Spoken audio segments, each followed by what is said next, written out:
খুব শর্টকাটে আমরা বড়লোক হওয়ার জন্য বিভিন্ন মাধ্যম খুঁজে নিচ্ছি। খুব শর্টকাটে আমরা টাকা ইনকাম করার জন্য যে যেভাবে পারছি সেইভাবে টাকার পিছু ছুটছি। কিভাবে টাকা খুব শর্টকাটে ইনকাম করা যায়, খুব অল্পর ভিতরে টাকা, আমার কোটি কোটি টাকা, লক্ষ লক্ষ টাকা আমার হাতে আসবে। টাকা ইনকাম করার জন্য যা খুশি আমরা তাই করছি। কেউ কন্টেন্ট ক্রিয়েটরের সাথে জড়িত হয়ে গেছেন, কেউ ফেসবুকে কন্টেন্ট তৈরি করছেন, কেউ ইউটিউবে কন্টেন্ট তৈরি করছেন। যে যেভাবেই পারছেন সেভাবে, আমার মোট কথা আমার অর্থ উপার্জন করতে হবে। কারণ কেউ কাপড় ব্লগ করছে, কেউ বউ ব্যবসা করছে, কেউ বাপ ব্যবসা করছে, কেউ মা ব্যবসা করছে, ইত্যাদি ইত্যাদি। টোটালি সোশ্যাল মিডিয়াটা ভরে গেছে। ঠিক তারই এক ধারাবাহিকতায় ইদানিং কিছু একটা ভিডিও দেখতাম আমরা। একটা ভাই পাগল সেজে সে আমার বোনদেরকে বলতো যে পর্দা করতে হবে, ইসলামের দৃষ্টি আকর্ষণ করতে হবে, হিজাব পড়তে হবে, ইত্যাদি ইত্যাদি। আপা, আপনি হিজাব করলে আপনার অনেক সুন্দর লাগতো, বুঝছেন?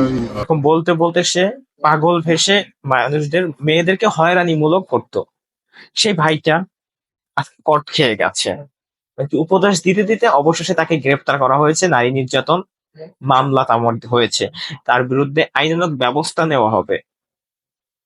একটু দেখুন, ভিডিওটা একটু দেখুন।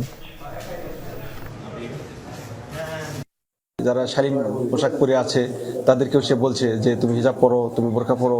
কি চুল পাকনামি করার দরকার ছিল ভাই? বাংলাদেশে মানলাম 99% মানুষ মুসলিম, ঠিক আছে, তোমার কথা ঠিক আছে, তুমি কি বুঝাতে চেয়েছো, কিন্তু ভাই এই সমাজ তো তোমার কথা বুঝবে না। তুমি দাওয়াত যেতে যাই আমার হিন্দু বোনদেরকেও দাওয়াত দিচ্ছ, তুমি নাকি অশ্লীল ভাষায় তাদের সাথে কথা বলছো ভাই। মানে কি, পাকনামি করা ভালো, অতিরিক্ত চুল পাকনামি ভালো না, সেটা তোমাকে দিয়েই বুঝলাম। তোমার ভিডিও দেখতাম, আবার তুমি নাকি তাদের বিরুদ্ধে, তোমার ভিডিও যারা আপলোড করতো তাদের বিরুদ্ধে তুমি অ্যাকশন নিবে, কিন্তু অলরেডি তুমি অ্যাকশনের মুখে পড়ে গেলে। ভাইরালের নেশায় আজ আমরা অনেক নিচে নামছি। তো এখন অনেকেই সোশ্যাল মিডিয়ায় কাজ করেন, তাদের উদ্দেশ্যে একটা কথা বলতে চাই ভাই, আপনারা ভিডিও আপলোড করেন বলে নিজের যোগ্যতায় কিছু করেন, কিন্তু দেশ এবং দেশের বিরুদ্ধে যাবে এমন কোনো কথা বলবেন না। দশ এবং দশের বিরুদ্ধে যাবে এমন কোনো কথা বলবেন না। জনগণের বিরুদ্ধে যাবে অনেক, এমন কোনো কথা বলবেন না। রাষ্ট্রের বিরুদ্ধে যাবে এরকম কোনো টপিক বা এরকম কিছুই দেখাবেন না ভাই।